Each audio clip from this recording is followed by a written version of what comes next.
રાજકોટ અગ્નિકાંડ બાદ ફાયર વિભાગ અને પાલિકા તંત્ર દ્વારા ઠેર ઠેર જેમ કે હોસ્પિટલો, કોમર્શિયલ બિલ્ડિંગો અને શાળાઓમાં ચકાસણી હાથ ધરવામાં આવી હતી. તેમ છતાં સયાજી હોસ્પિટલમાં આજે વહેલી સવારે બ્લાસ્ટ બાદ આગ ફાટી નીકળી હતી, પરંતુ આ ઘટનામાં સદનસીબે કોઈ જાનહાનિ થવા પામી નથી. થોડા દિવસો પહેલા જ ફાયર વિભાગ દ્વારા હોસ્પિટલમાં ચકાસણી હાથ ધરવામાં આવી હતી. જો આ આગ વધુ વિકરાળ બની હોત તો ચોક્કસ કોઈ મોટી હોનારત ઘટી હોત, તેમાં કોઈ જ શંકા નથી. હવે પાલિકા તંત્ર અને ફાયર વિભાગે સતત થઈને કામગીરી કરવાની જરૂર દેખાઈ રહી છે.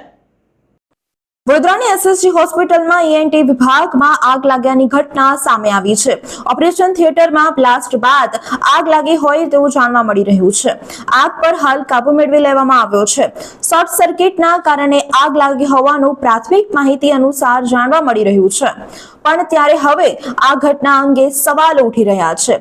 વડોદરાની એસએસજી હોસ્પિટલના ઈએનટી વિભાગમાં ઓપરેશન થિયેટરમાં બ્લાસ્ટ બાદ આગ લાગી હતી. વહેલી સવારે સ્વિચ ચાલુ કરતા સમયે બ્લાસ્ટ થયો હતો. સદનસીબે ઘટના સમયે ઓટીમાં કોઈ દર્દી હાજર ન હતો. ઓપરેશન થિયેટરમાં આગ લાગતા ધુમાડો ફેલાયો હતો, જેના કારણે ઓટીના બાજુના વોર્ડમાં દર્દીને અન્ય વોર્ડમાં શિફ્ટ કરી દેવામાં આવ્યા છે. ઓપરેશન થિયેટરના બાજુના વોર્ડમાં 3 દર્દી દાખલ હતા. પ્રાથમિક અનુમાન છે કે એસીમાં બ્લાસ્ટ થયો હશે. ઘટના સમયે કોઈ દર્દીને જાનહાનિ થઈ નથી. આગની ઘટનાની માહિતી મળતા જ ફાયર વિભાગની ટીમ એસએસજી હોસ્પિટલ ખાતે દોડી આવી હતી અને આગ પર કાબુ મેળવ્યો હતો. હવે ધુમાડો બહાર કાઢીને સમગ્ર સ્થિતિ પર કાબુ મેળવવામાં આવ્યો છે. માહિતી અનુસાર વડોદરાની એસએસજી હોસ્પિટલમાં ઓક્સિજન લીકેજના કારણે પણ આગ લાગી હોઈ શકે છે. ડિપાર્ટમેન્ટમાં આગ લાગી છે, શું કઈ રીતે આગ લાગી અને અંદાજિત કેટલું નુકસાન થયું હશે? અત્યારે અર્લી મોર્નિંગમાં જે આ ઘટના બની છે એમાં અમારા જે હોસ્પિટલમાં ફાયર સેફટીના બધા મોક ડિટેક્ટર લગાવ્યા હોય તો તેનાથી તરત જ ખ્યાલ આવી ગયો અને અમારા સ્ટાફ તરત જ એમના ધ્યાનમાં આવતા ઘટના સ્થળે પહોંચી ગયેલ છે.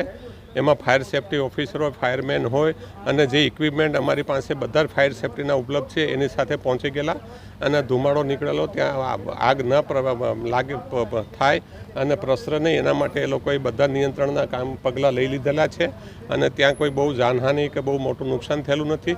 જે પણ ઇલેક્ટ્રિકલી કે કોઈ પણ આજુબાજુના સાધનોનું નુકસાન થયું હશે એને એસેસમેન્ટ કરવામાં આવશે અને એ ટેકનિકલ પર્સનથી જાણ મેળવવામાં આવશે.